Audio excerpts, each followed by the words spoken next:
So welcome, Wellness Warriors, to another episode of the Q&A Files. I'm Trisha Jamison, your host, joined by my two favorite co-pilots, Dr. Jeff and Tony Overbay. Hi, everybody. And to be fair, we're your only co-pilots. Oh, I guess that's fair. That was okay. I still feel very. But you're still my very favorite. flattered. Yeah, thank you. I can still say you're my favorite. I appreciate that. So today we're continuing our conversation about managing stress and finding joy, topics that are as universal as they are personal. So this episode is part of a two-part series inspired by a fantastic question from Randy. How can we navigate life stressors while staying grounded and intentional?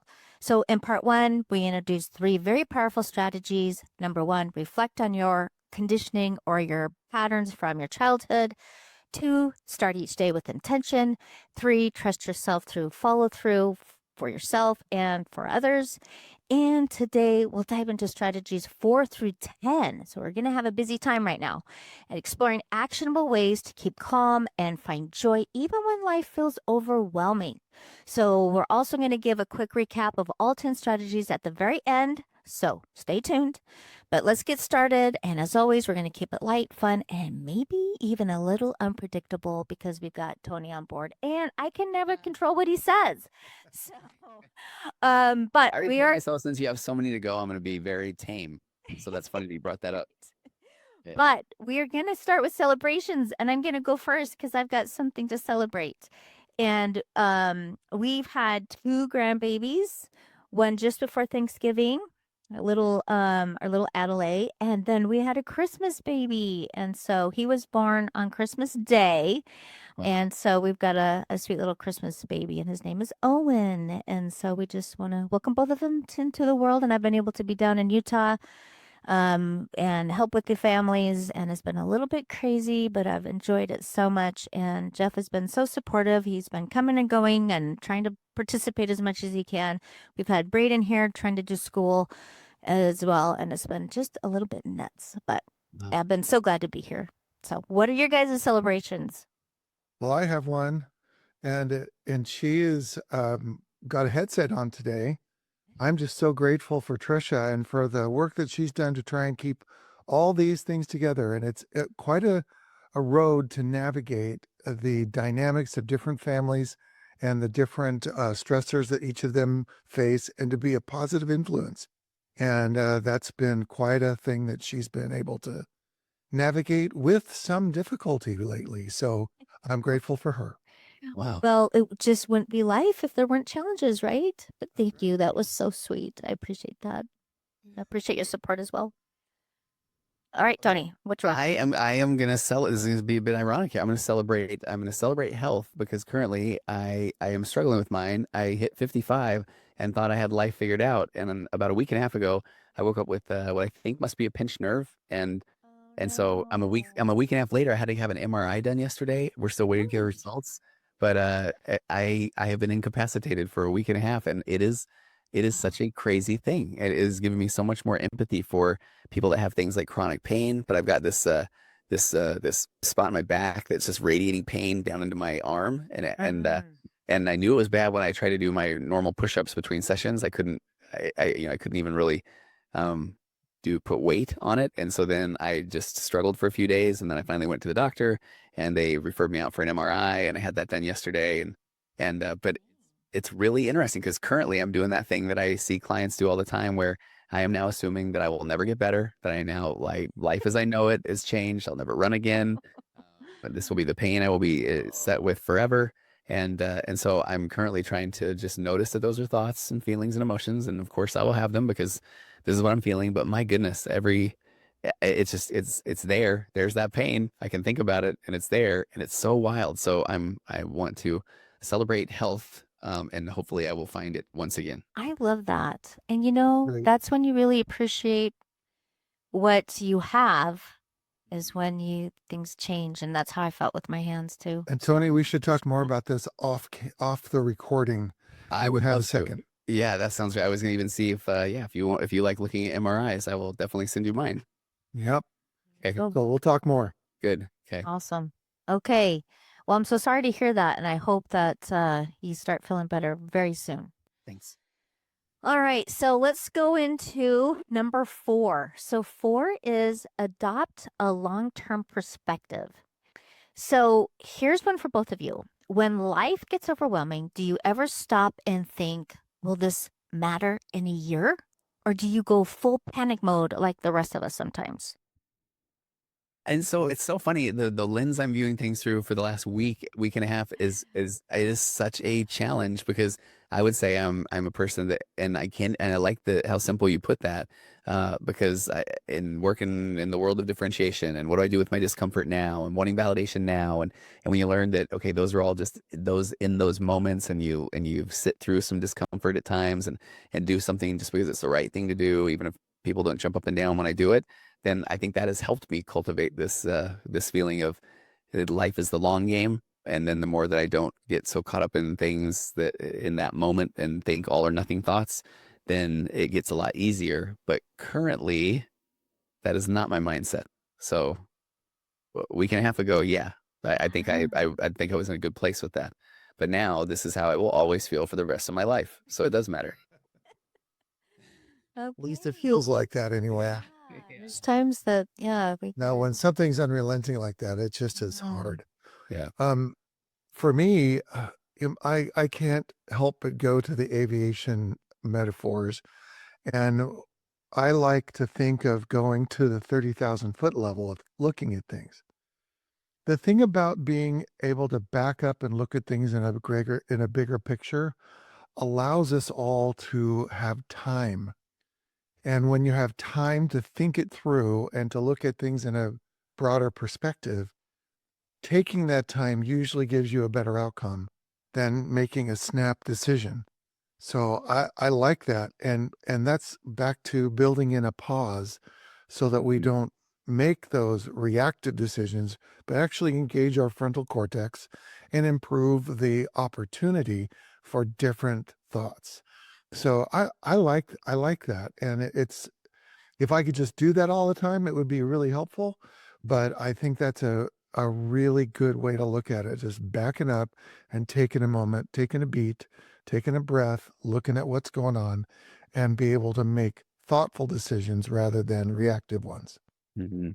yeah, I think that's really good. And I think I always think about that I've handled hard things before and I can handle them again. And plus, it gives me a great excuse to kind of tell myself to relax, and the future me has this. So, I like that. The future me has this. There's a quote I added to my. I've got a whole page of random quotes and thoughts. Is literally what it's called in my Google Docs.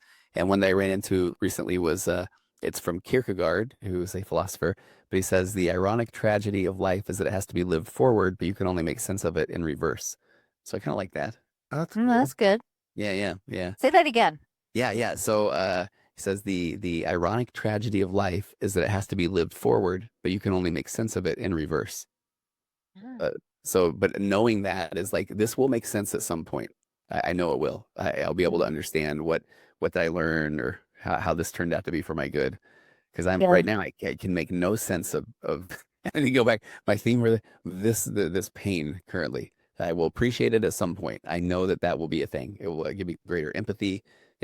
Something will happen. Yeah. right. Hindsight's always 2020. Yeah, I like that. That's very good. Excellent. Okay, perfect. So, number 5 is compartmentalize your stress. So, compartmentalizing stress is easier said than done. So, Jeff, how do you manage to keep work stress from spilling into family time?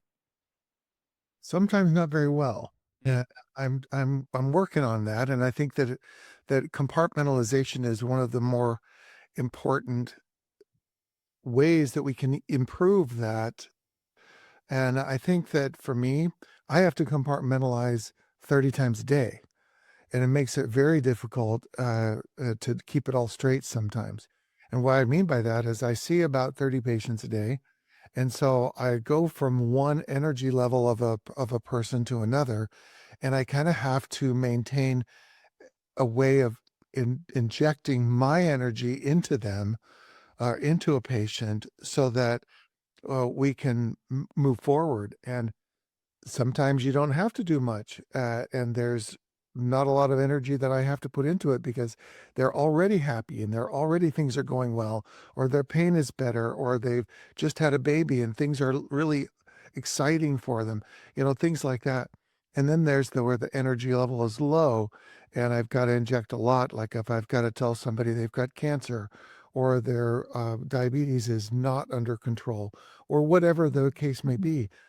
And then to take all of those things and put them all on the shelf and then come home and deal with A the things lot. that are at home is sometimes a challenge. And I think you do pretty well, though. I have to admit, well, say, I you really appreciate do. that. I really do appreciate that. But some days it's harder than others. And I really, I have to take a moment sometimes on my drive home to go, okay, I'm going home. I'm not in charge anymore. Trisha's in charge and I need to take a breath. I don't know what's I love going that. on. And so I have to make sure. And I honestly think that way. And so it really helps me to be able to go to change gears. And if you don't change gears when you change situations, you're likely to bring whatever problems or issues that you've been dealing with into that situation and making both of them worse. And sometimes that still happens. But the thing that helps me the most is when you come in and you say, you know what, it's been a rough day. And then it allows me to have empathy for you and to allow that time that you need to just calm down and, just Yeah, chill. usually for me, I don't know about anybody else, but for me, I'm a bit of an introvert, and so Mm. introverts need to have alone time to be able to recharge their batteries, to be able to give to the people around them. And so usually sometimes when I come home after especially a hard day, I've got to take 15 minutes to an hour to just change gears. And then I'm usually pretty good and I can engage okay. But sometimes I just have to have that time. And Definitely. I know there are other people listening that can relate to that. And there are Hmm. others that they dive right into having opportunities with their family or friends and that's what recharges their batteries. And And that's that's more me. great. And Yep. yeah, and I love that about those people. I'm just not one of them. That's okay. That's okay. Thank you. And Tony, I feel like you've got a hack for this. So what's your secret? Oh, what's my hack? Okay, lead me. Because I was saying I like the changing gears thing, but then it's funny. I was saying, man, I so like that because I will deal with the doctor, a cop, somebody that will come home, and then they bring that energy into the home, and then the family won't necessarily appreciate that, and maybe the person will feel like they don't care, and so I've done so many sessions around those kind of things. But then I just like when Dr. Jeff said though that or others go and they need that recharges their batteries when they come in and hey, dad's home and that's more of who I am.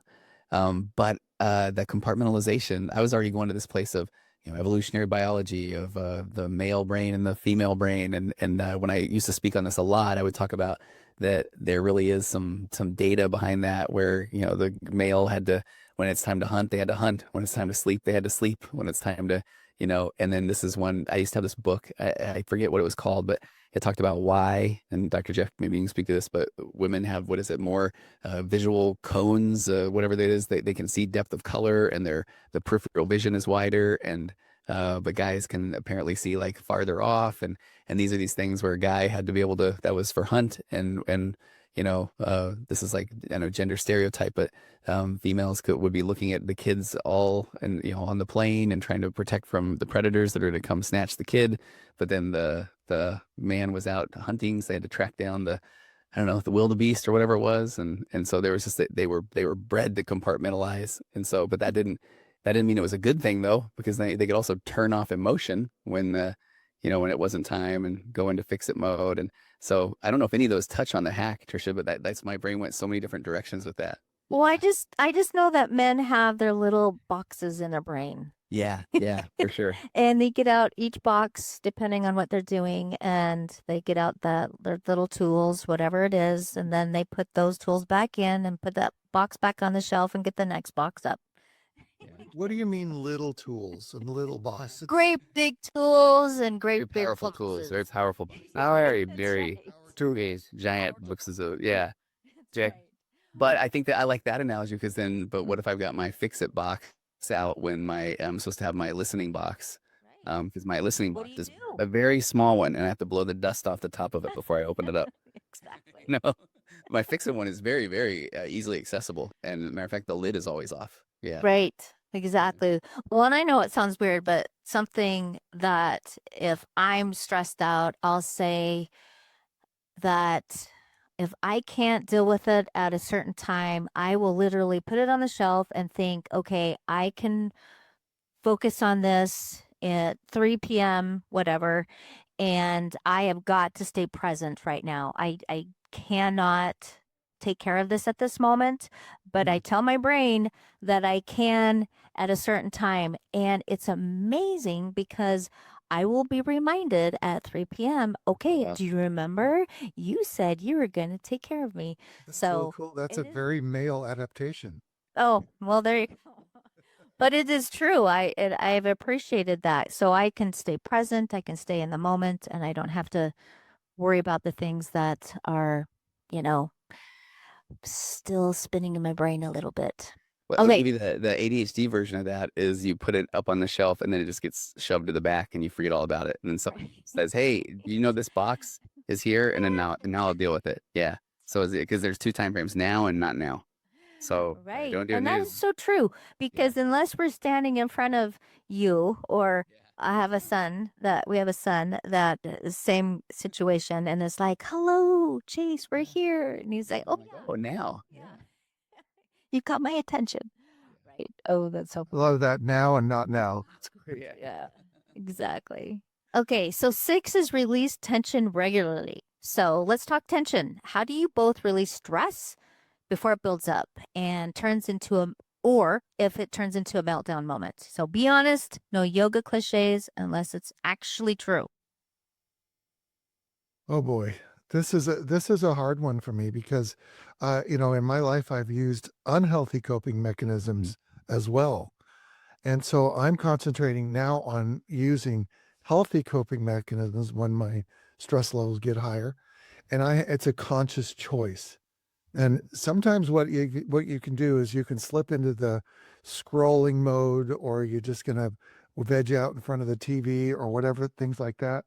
But things that really do help for me, I just get into a great spot when I'm flying.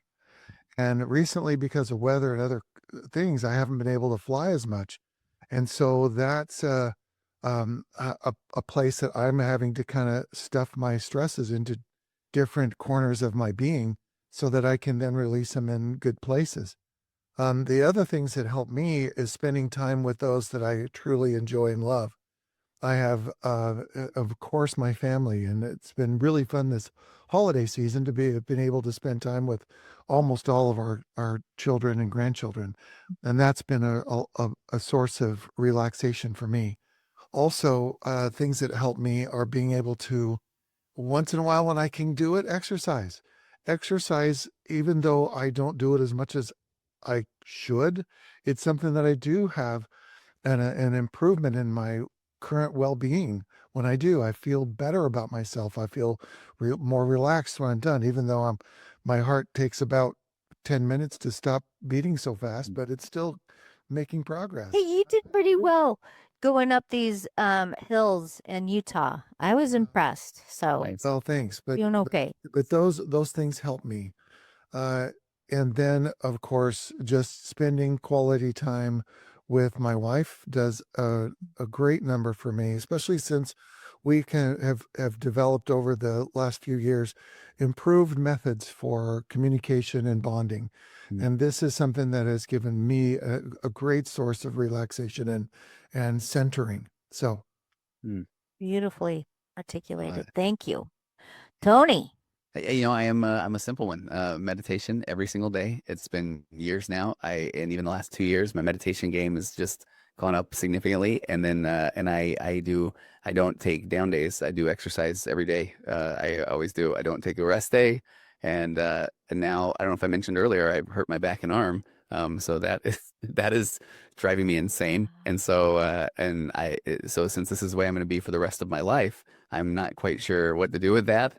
I've meditated a lot more, and it is interesting because I can get myself in a nice meditative state where I really am feeling not as much of the pain. And so then I've got myself convinced that, hey, maybe that's one of the things I'm going to learn is how to, I don't know, redirect or rechannel pain, or I don't know. I'll go into all kinds of pretty interesting thoughts in that space. But my doctor already told me that I need to not run currently, and that I could maybe do biking as long as I don't, you know, as I keep my head up while I'm doing it, which is interesting the way that the bikes work. So I don't know right now. I just want to get better because for me, exercise has been 30 something years of my life, pretty much on a daily basis. It will be interesting to look back and see what you have learned during this time Yep. about you. Yeah. It is about you. Yeah. Awesome. How about you? Well, I love to exercise too, so that's my main de-stressor. But breathing techniques, huge 3 deep breaths are very, very powerful for me. Staying grounded. I really do like to focus on the 5 senses. It just keeps me present. And when I find myself kind of spiraling in a way that I don't want to, that is not healthy, I just kind of have to bring myself back to center and just kind of even focus on something on the wall. So it just allows me to remember I'm here in the here and now. And it's been very helpful for me. So, I have a yeah. funny story I just have to tell. I'll make it quick. I maybe have 1 or 2 teenagers left on my schedule. It's people that I've worked with for off and on for a long time.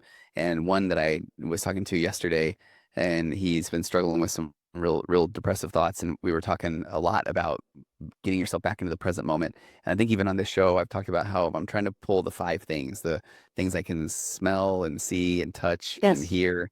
And I always forget whatever the 5th one was. So I throw out there or something, things that whatever I can dance to. And I'm not a dancer.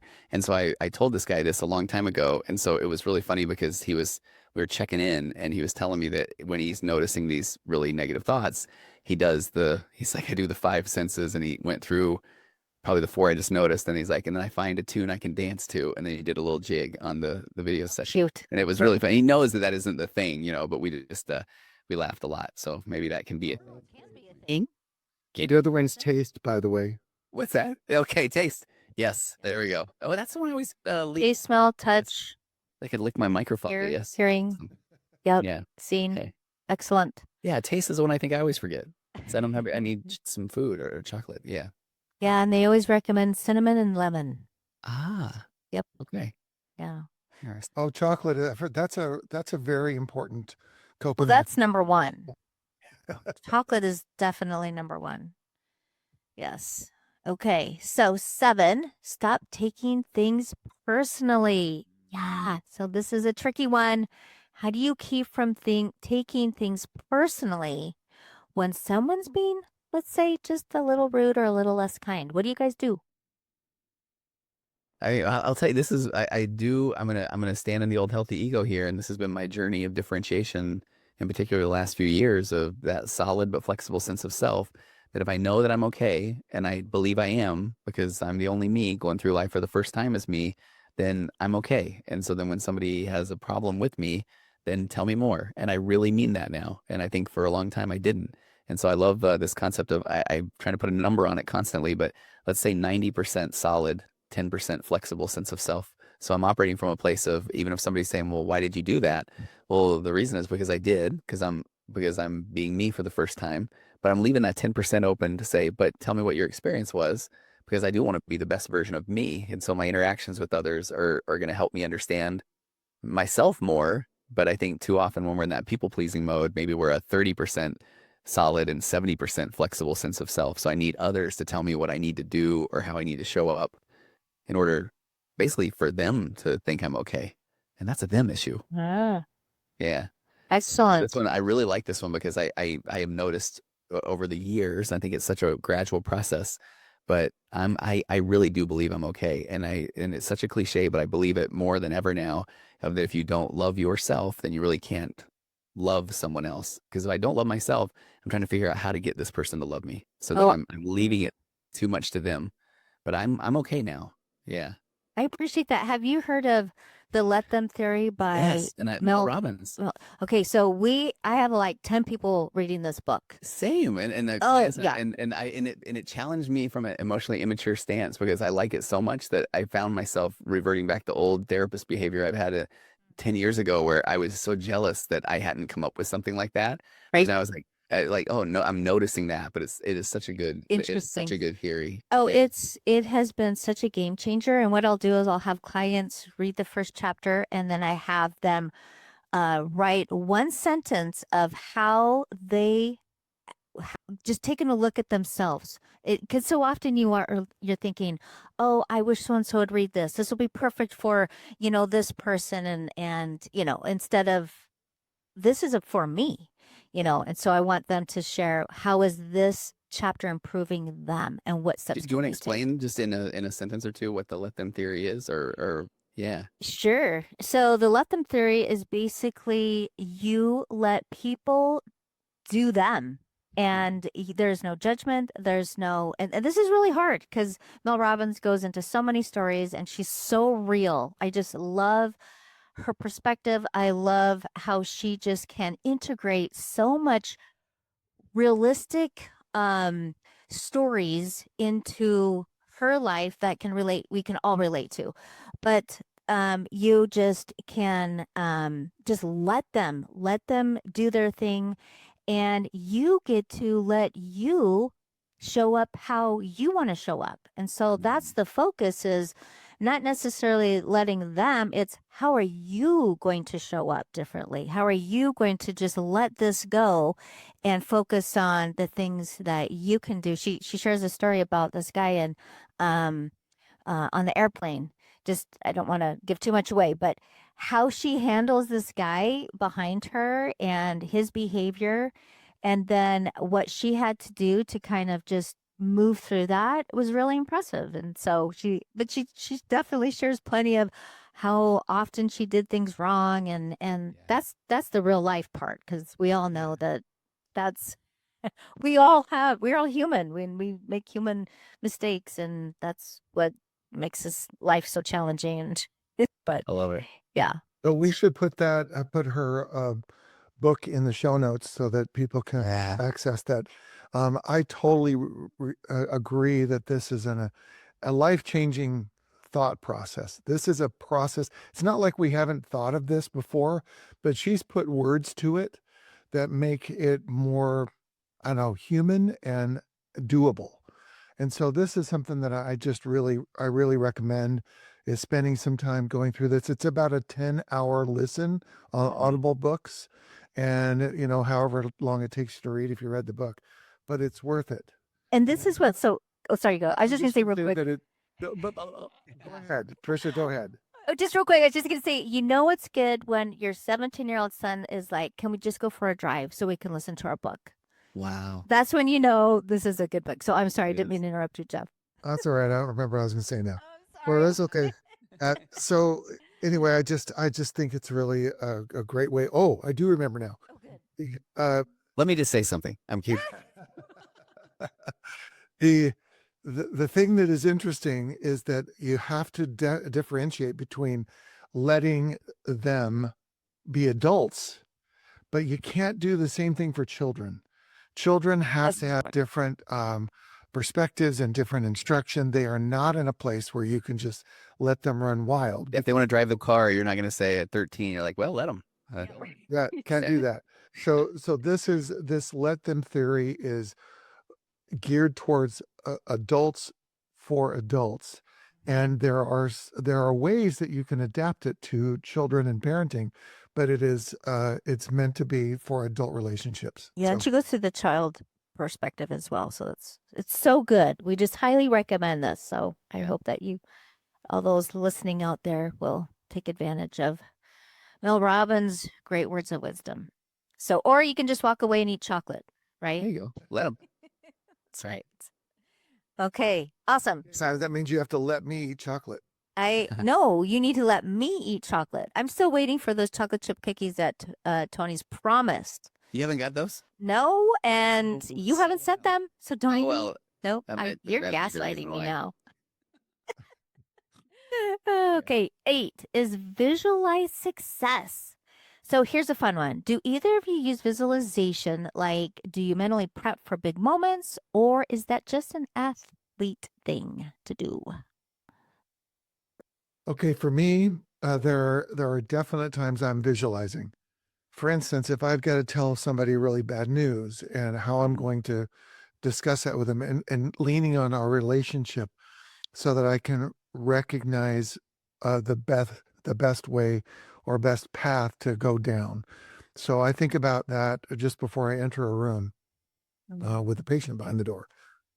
And the other place that I do this that is really important, and all those that are in the airplane, is to plan a flight.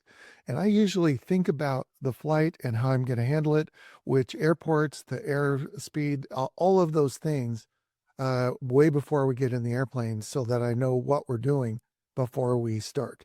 And that helps a lot to make sure that every flight is a good flight. Excellent. Love that. Tony? And I like where Dr. Jeff's going with that because as an athlete, I've done the visualization there for sure. But I think in life, I do it in a much more condensed way because I like, I think I even texted you guys last night looking at my schedule for today and I noticed some scheduling conflicts I had. And I like to just give some notice who am I meeting with and what is that going to look like and what are the challenges they're maybe struggling with or I'll think often about before I hit record on a podcast or, okay, what is this going to where am I going to go with this and what are my hopes or I'm doing a live with one of my daughters and I do like to just kind of do a quick visualization of it and I think it just brings me some comfort and I will just think through what seeing a client in my office or virtually or whatever that looks like and so I know that it isn't maybe mapping the entire session out but I do like this thought of this is what it's going to look like and it brings me some comfort I think and I don't think I really thought of it that way until you just brought that up. Well, and sometimes for me, there are times when I actually ask a patient to come in and see me because I have a goal in mind in Mm, that appointment time. Most of the time when I see patients, they're coming to me because of something they want. And rarely I have patients come in because there's something I need to give them. yeah. And so when then I have a specific agenda in mind during that encounter. And so having that kind of laid out in my mind really helps it go much more smoothly, and I can ask better questions and move through the encounter with a positive outcome. Hmm. I like that. I think I always do say to Thank you. clients that I always have an agenda, but the therapist in me is saying, okay, well, let's start from where you're at. Because if I just force my agenda, I might get to the end and then they tell me some dramatic thing that they really wanted to make sure we addressed. But I will always, yeah, but I always have an agenda of things that we can do or that I think would be helpful. Yeah. Cool. What do you do, Trisha? Well, so I like that Tony brought up, being an athlete. I was a sprinter back in the day, and I always visualized, a great start out of the blocks, going around the corner and leaning into it, and then just the feel of that tape going across your chest, winning the race. And I feel like I have been able to utilize that experience into so many other parts of my life. And sometimes it's interesting because when I'm struggling with something, I imagine myself in that race and I'm going around the corner because that's a lot of times where I would gain my speed is around the corner and I could just usually take them at that time. And I still do that. I will, like, if I'm struggling with something, I'm like, okay, I'm just going around the corner and I'm going to get this and I'm going to make it through this difficult time and it's been very helpful for me. So yes, I do that as well. Like it. I make the joke that while I'm an athlete, I've never felt that ribbon across my chest winning a sprint or anything. Yeah. That must be, They don't do that for long runs. no, we don't. Yeah. No, You no. wake everybody up and say, "Oh, another runner's coming in." Yeah. Nowadays, they don't even use the tape at all because that was a way to tell who actually crossed the finish line at first. Where if it was close, well, now they have photo finishes, and so Sure. so they don't even do it anymore. That's right. Right. Yeah. So That was Yeah. a thing in the day for sure. Okay, number 9, choose joy intentionally. So joy isn't accidental. It's something we have to choose. So what's one small thing you do to bring joy into your day? Tony, let's go with you. Okay, yeah, and I'll do a speed round because then we're gonna run out of time. I'm so impressed that we got to number 9 already. I do. I was sharing with someone just yesterday that there's legitimate data around being around gratitude. That is a thing. If I am every night trying to write down a couple things I've been grateful for, they have to be different. Then I'm going throughout the day looking for those things to be grateful for, and I'm noticing that I am much more grateful for most things. And the whole mechanism of memory. I'm thinking something, and that's the part where I know that when I've got a lot of content out there where I say that one can't just choose happiness to be happy, but there's so much context around it because they can, but it's like in the moment when I'm noticing that I am being present, what can I bring into that moment? I can bring in but here are the good things about this moment, or versus here are the proverbial bad things of the moment. So you can shape that memory by packing in all of the things that are happening in that moment. And so when I will speak, for example, I love saying to somebody, if something resonates with you, I want you to sit back. I want you to like open up your chest. I want you to take in those who are around you. I want you to see the sunlight pouring through the room. I want you to, whatever it looks like, and create this memory that this is a good moment right now, because your brain is gonna consolidate and file that memory away, and it's gonna pack with it all of the implicit details that were happening right then. Was I angry? Was I running late? Is the person beside me kicking my chair? All those things. Yeah. But so I do that. That's where I was like, for me personally, where I think that choice comes in is I can choose what things to almost like consolidate in that memory in that moment.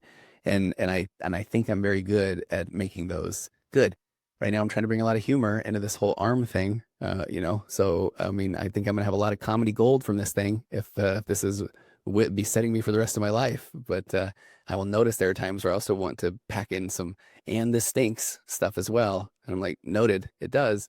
But look at all the fun I'm having. I don't know if I'm buying that yet. Back to you. Well, hopefully you'll be able to look back and go, wow, this was quite the experience. Hey, yeah. And yes. Okay, Jeff. Okay, well, for me, I have to just remember the whys. The why am I doing this? Why am I making these sacrifices for of myself? Why am I working this hard? Why am I, if I remember the whys, then it brings joy into my heart. And the whys for me are family, and seeing the smiles on the faces of my children and my wife, seeing the grandchildren run around me and have snuggles with grandsons and granddaughters. I mean, these are the whys. This is the why I do it. And sometimes when things get tough, all I have to do is take a deep breath and remember why I'm doing it. And then all of a sudden I can move on. That's powerful. Love that. So, and I feel like joy doesn't have to be complicated. And I think sometimes we make it too complicated, but I think it's just finding the tiny moments of delight. And just like Jeff mentioned, playing with grandkids. I mean, that just brings so much joy to me. I love cooking something delicious for people. I like to serve. I like to dance around in my kitchen, you know, and definitely the journaling. That's really important, and just focusing on gratitude, I think, brings a lot of joy. So excellent. And another thing that brings us joy is having people give us feedback on this podcast. It's really fun. No. Yes, we would love that. Number 10, serve with a grateful heart. So just kind of this is a great segue into what we just talked about, but service is such a powerful way to shift perspective.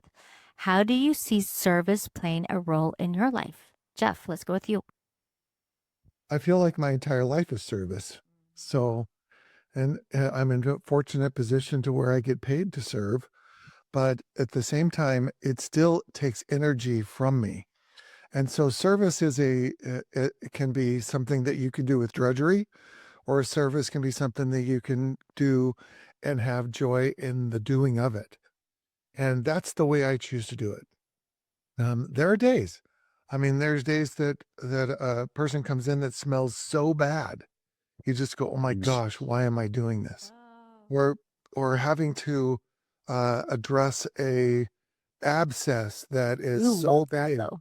I mean, but there's a lot of downsides to it. I like the way that it helps people feel better when I relieve the pressures and pain that come from something like this. And then, even like when Tony has got this trouble with his neck and arm and so on and back, these are things when I'm able to find out what it is and to help people get through it. That is something that makes me happy and brings joy to me when I can see those things and to feel like I'm actually listening to people when they bring me their issues and validate their concerns. And even if I can't do anything about it, helping them know and feel that they are cared for.